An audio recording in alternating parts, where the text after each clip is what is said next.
Hey, what's going on? Today I'm actually going to be doing the Reader Problems book tag.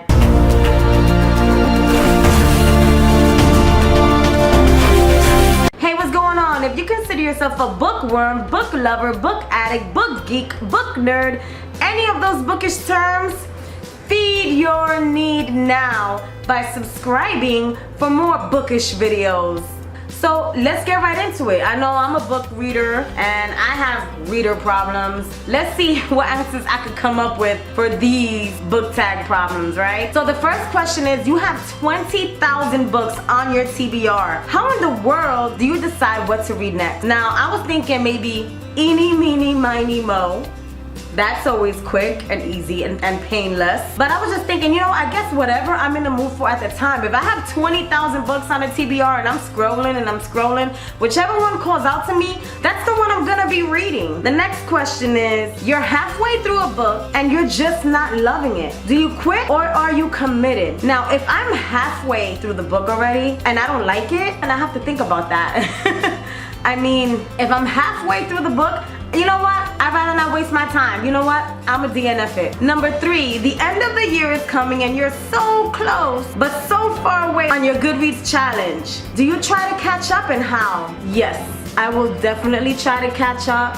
And the way I would do that is I would listen to a lot of those books on audio. Audio goes super quick. Number 4, the covers of a series that you love do not match. How do you cope? You know what? I really don't know how I would cope. It wouldn't really be a problem, so I don't know how much coping I'm gonna need for something that won't be a problem. I love all books. I mean, what matters to me is not even the cover. What matters to me is the story. Plain and simple. Number 5, everyone and their mother loves a book that you really don't like. Who do you bond with over shared feelings? I will probably go on the internet and search for that 1 or 2 people who don't like the book, and guess what? We're gonna bond just like that over the book we don't like. Number 6, you're reading a book and you're about to start crying in public. How do you deal?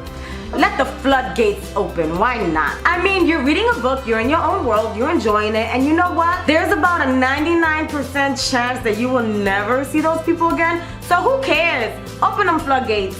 Number 7, a sequel of a book that you love just came out, but you've forgotten a lot of the prior novel. Will you reread the book, skip the sequel, try to find a synopsis on Goodreads, or cry in frustration? Me, I will probably look for the synopsis and it'll joggle my memory a little bit, so I'll just do that because I really don't like rereading books, I guess, unless I find that book that I really love. I know I'm gonna read You by Carolyn Kepnes at least one more time. That's like the only book that I found that I would definitely reread. Number 8, you do not want anyone borrowing your books. How do you politely tell people no when they ask you?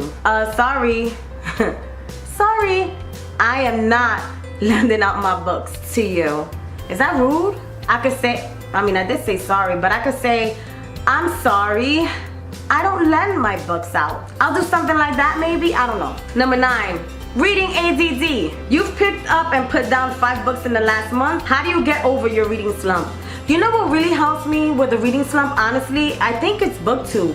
BookTube has a way of igniting my passion for reading. When I feel like a reading slump is coming on, I'll throw on some BookTube videos and I'm right back where I need to be. So BookTube, you guys are a blessing, alright? Number 10, there are so many new books coming out that you're dying to read. How many do you actually buy? All of them.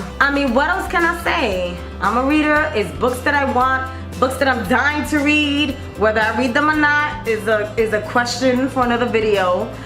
But I will definitely buy them all. Why not? Number 11. After you bought new books that you can't wait to get to, how long do they sit on your shelf before you get to them? There's books on my shelf that have been sitting there for months. It really depends on how high they are on my TBR list, how badly I'm dying to read them. So they could be there for a long time. Well, that's it, guys. I want to thank you for watching the Reader Problems book tag. If you consider yourself a book lover, bookworm, book addict, book nerd, book geek, any of those bookish terms, feed your need now by subscribing for more bookish videos. Take care, guys.